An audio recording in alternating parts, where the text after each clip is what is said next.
आज़ादी जिससे मिली वो शख्स मुसलमान था, आज़ादी जिससे मिली वो शख्स मुसलमान था, दिया जिसने हिंद को ताजमहल वो शख्स मुसलमान था।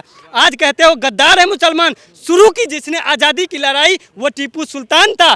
जब मिले इस हिंद को आज़ादी वो महीना रमजान था, जहाँ लहराता तिरंगा झंडा बड़े शान से, जहाँ गाता तराना सारे जहाँ से अच्छा हिंदुस्तान था हमारा, वो दिया हुआ भी मुसलमानों का था। जब मिले इस हिंद को आज़ादी वो दिन जुम्मे और महीना रमजान रात सबे कदर का था। 70 सालों में इस देश में सुई से लेकर जहाज तक का निर्माण किया। कांग्रेस पार्टी ने पिछले 70 सालों में इस देश में कई सारे योजनाएं लाए। कांग्रेस पार्टी ने पिछले 70 सालों में अगर पोलियो अभियान न चलाया होता तो आज भारतीय जनता पार्टी में एक एक नेता और एक एक ये लोग भ्रष्टाचारी लोग, ये लोग गूंगे और अंधे और बहरे होता। चिराग पासवान से जाके पूछिए ना, जब दिल्ली में उनके सरकारी आवास से रामविलास पासवान जी का वो मूर्ति फेंका गया था, चिराग पासवान को जाके पूछिए ना वो नीतीश जी को कैसे गलिया रहा था 2020 के विधानसभा चुनाव में। बिहार की समस्तीपुर की सांसद, वो भी सबसे युवा सांसद जो फिलहाल में सांसद बनी है, संभावी चौधरी, जो कि सदन में कहती है कि कांग्रेस का इस देश में आज़ादी में कोई योगदान नहीं था। इन सारे मुद्दों पर बात करने के लिए कांग्रेस के हमारे साथ युवा प्रवक्ता अजमेर करीम जी है, इनसे बात करेंगे कि क्या इन लोगों का योगदान जो था वो देश की आज़ादी में नहीं था, या जो भी भारत रत्न अभी मिल रहा है वो कांग्रेस क्यों नहीं दी। सबसे बड़ा योगदान जो है बीजेपी अपना गिना रही है। सबसे पहले अजमेर जी क्या कहिएगा, जिस तरीके से कांग्रेस पर आरोप लग रहा है कि आप लोग जो है देश के आज़ादी में कोई योगदान ही नहीं दिए हैं। सबसे पहले आपके न्यूज़ चैनल के माध्यम से तमाम दर्शकों को मेरा नमस्कार, आदाब, सलाम। पत्रकार महोदय, आपने सवाल किया कि संभावी चौधरी, सबसे पहले संभावी चौधरी और उनके पिता और उनके दादा वो जाकर के पूछे अपने पिताजी से। उनका पिता अशोक चौधरी आज सत्ता में बैठ के जो मलाई खाते हैं और कुर्सी पे बैठ के जो मलाई खा रहे हैं, ये लोग बिहार के सबसे बड़े गद्दार और बिहार कांग्रेस को ये लोग बर्बाद करने वाले ये लोग गद्दार हैं। इन्होंने कांग्रेस पार्टी ने सबसे पहले इनको प्रदेश अध्यक्ष जैसे सम्मानित पद बनाने का काम किया, जो आज ये नीतीश जी के जाके नीतीश जी के यहाँ जाके घुटने टेकते हैं और कांग्रेस पार्टी इनको सम्मान देती है। इनका पिताजी और इनके दादाजी भी ये कांग्रेस पार्टी में रह के मंत्री रहे और यहाँ पे मलाई खाने का काम आज ये लोग। तो वो लोग देश नहीं ना है, संभावी चौधरी देश चौधरी जुम्मा 8 दिन हुई है सांसद बने हुए, कहती है चिराग पासवान टिकट दे दिया, सांसद बना दिया। चिराग पासवान से जाके पूछिए ना, जब दिल्ली में उनके सरकारी आवास से रामविलास पासवान जी का वो मूर्ति फेंका गया था, चिराग पासवान को जाके पूछिए ना वो नीतीश जी को कैसे गलिया रहा था 2020 के विधानसभा चुनाव में। संभावी चौधरी को पूछिए ना कि उनको इस देश का संविधान, इस देश का किताब और कांग्रेस पार्टी का पिछले 70 सालों का कार्यकाल क्या है और क्या था और क्या पहले था, कि आज उनको पढ़ना चाहिए, सीखना चाहिए। अगर वो नहीं पढ़ती है तो हम जैसे कांग्रेस पार्टी के एक एक कार्यकर्ता, एक एक नेता उनको पढ़ाने के लिए तैयार हैं। कहाँ पढ़ा रहे हैं आपके नेता? खाली संविधान का किताब लेके दिखा रहे हैं, लेकिन पढ़ाने उड़ाने का और संविधान का अपमान कर रहे हैं आपके नेता। वो संविधान का सिर्फ एक किताब भी नहीं, बल्कि इस देश में 142 करोड़ लोगों का, 142 करोड़ देशवासियों का, इस देश के सम्मानित युवाओं का, इस देश के सम्मानित छात्रों का, इस देश के सम्मानित किसानों का, जो किसान हमारे देश में हमारे पेट और आपके पेट में अन्न देते हैं, किसान वो जो फसल उगा के हमें खाना देते हैं, इन्होंने भी ये किसानों का अपमान करने का काम किया। और कांग्रेस पार्टी जब सरकार में थी और कांग्रेस पार्टी के कार्यकाल में वो कांग्रेस पार्टी ने ही किसानों को सम्मान के साथ उनको MSP देने का काम किया और उनका कर्जा माफ करने का काम किया।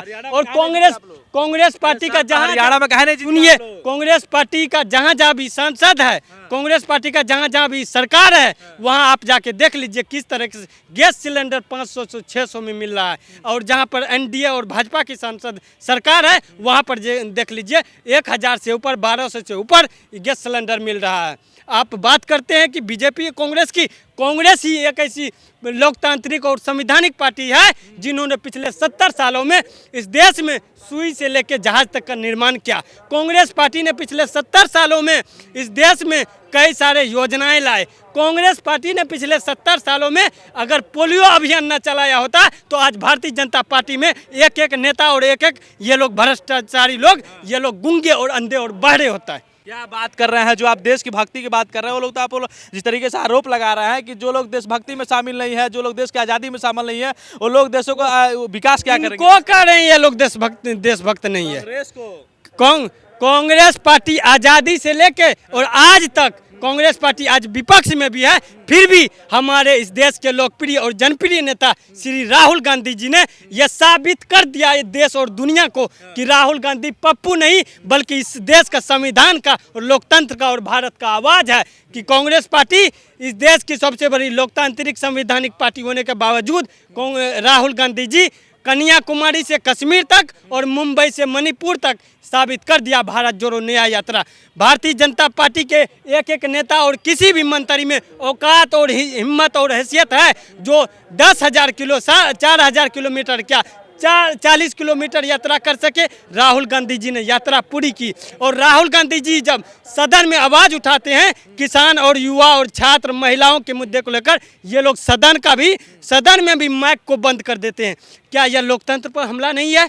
क्या यह लोकतंत्र का चीरहरण नहीं है? क्या यह लोकतंत्र का तार नहीं किया जा रहा? आप जैसे पत्रकार को वहाँ पे सवाल पूछना चाहिए। खैर भाजपा तो हम लोग कहते ही नहीं, क्योंकि बीजेपी का मतलब ही बी से बलात्कारी, जैसे जानलेवा पी से पार्टी है। इसीलिए हम लोग बलात्कारी जानलेवा पार्टी से अलग रहते हैं और ऐसे लोगों को से हम लोग दूर रहते हैं। नेता पत्थरबाजों को सपोर्ट कर रहे हो, कहाँ तक सही है? हमारे नेता इस देश के सबसे बड़े लोकप्रिय जनप्रिय नेता है।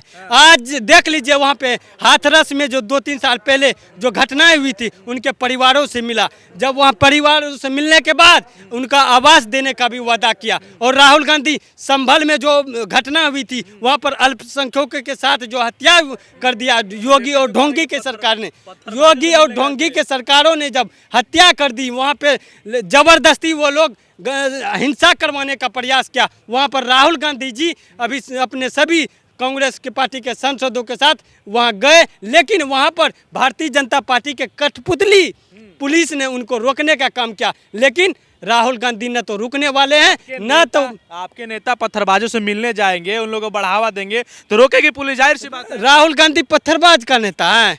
आप लोग कौन यूनिवर्सिटी से भारतीय जनता पार्टी कांग्रेस पार्टी के बनाए हुए 70 सालों के बनाए हुए सरकारी कार्यालय में आप जाकर के पढ़िए। भाजपा के बनाए हुए 10 साल भारतीय जनता पार्टी के द्वारा बनाए हुए शौचालय में जाकर के मत पढ़िए। और भारतीय जनता पार्टी के द्वारा योजना लाया हुआ व्हाट्सएप यूनिवर्सिटी से भी बाहर निकलिए और कांग्रेस पार्टी का इतिहास और इस देश का इतिहास पढ़िए, तब आपको पता चलेगा कि कांग्रेस पार्टी क्या कर रही है और कांग्रेस पार्टी का नेता क्या कर रहे हैं। तो मुसलमानों का खाली समर्थन देने चल जाते हैं राहुल गांधी, हिंदुओं का नहीं समर्थन देते हैं। हिंदुओं कौन रक्षा करेगा? कांग्रेस पार्टी राहुल गांधी और कांग्रेस पार्टी के एक एक नेता और एक एक कार्यकर्ता सब लोग पूरे देश के मुसलमान, सिख, अल्पसंख्यक, दलित, महादलित, ओबीसी जितने भी है जैन, बौद्ध धर्म, सिख, ईसाई सबको मिला जुला करके और सबके लिए काम करते हैं। काहे मुसलमानों को सपोर्ट करते हैं? उनकी देशभक्ति पर सवाल उठता है। क्या है देशभक्ति में योगदान? कांग्रेस पार्टी और कांग्रेस पार्टी के साथ आज़ादी से लेकर आज तक इस देश के मुसलमानों का बहुत बड़ा योगदान है। अगर जो लोग इस देश के अल्पसंख्यक और मुसलमानों से सर्टिफिकेट मांगने का प्रयास करते हैं, ऐसे लोगों को शर्म आनी चाहिए।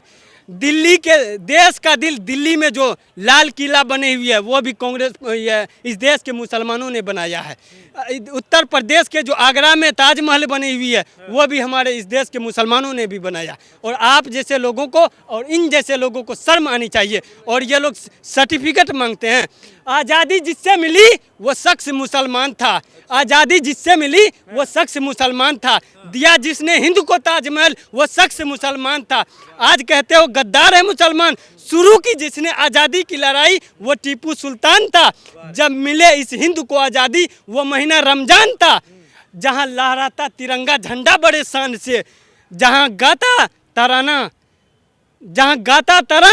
सारे जहाँ से अच्छा हिंदुस्तान हमारा, वो दिया हुआ भी मुसलमानों का था। जब मिले इस हिंद को आज़ादी वो दिन जुम्मे और महीना रमजान रात सबे कदर का था। इससे बड़ा देशभक्ति और इससे बड़ा सर्टिफिकेट क्या दे सकता है? इस देश के मुसलमान और इस देश के अल्पसंख्यक ने साबित करके दिखा देता है कि इस देश का मुसलमान जो भी लोग यहाँ पर पैदा भी होते हैं और यहाँ इस देश के लिए लड़ते भी हैं और इस देश के लिए काम भी करते हैं और इस देश के लिए देशवासियों के लिए भी लड़ता है। और यहाँ वो इस देश के मुसलमान यहाँ पर लड़ाई लड़ने के साथ साथ यहाँ सरकार को बहुत बड़ा चुनौती भी देता है और हमारा धर्म और हमारा हदीस और हमारा कुरान के साथ वो लोग पाबंदी के साथ यहाँ इस मिट्टी को चूमने का काम करते हैं। यहीं का मिट्टी में वो पैदा होते हैं और यहीं का मिट्टी से वजू करके नमाज भी अदा करते हैं और ये देशभक्ति और इस देश का ये सबसे बड़ा सर्टिफिकेट देने का ऐसे लोगों को शर्म आनी चाहिए, देने का हम लोग प्रयास करते हैं और जो सच्चाई है वही हम लोग देते हैं। चलिए, तो ये हमारे साथ अजमेर करीम जी थे और जिस तरीके से कांग्रेस के देशभक्ति पर बात हो रही थी और मुसलमानों के सर्टिफिकेट जो देशभक्ति का माना जाता है उन्हीं सारी पर बात हो रही थी। अपने बातों को बाकी से रखें, बाकी इसके बारे में आप क्या सोचते हैं कमेंट करके जरूर बताइएगा। वीडियो को ज़्यादा शेयर जरूर कीजिएगा। बहुत बहुत धन्यवाद।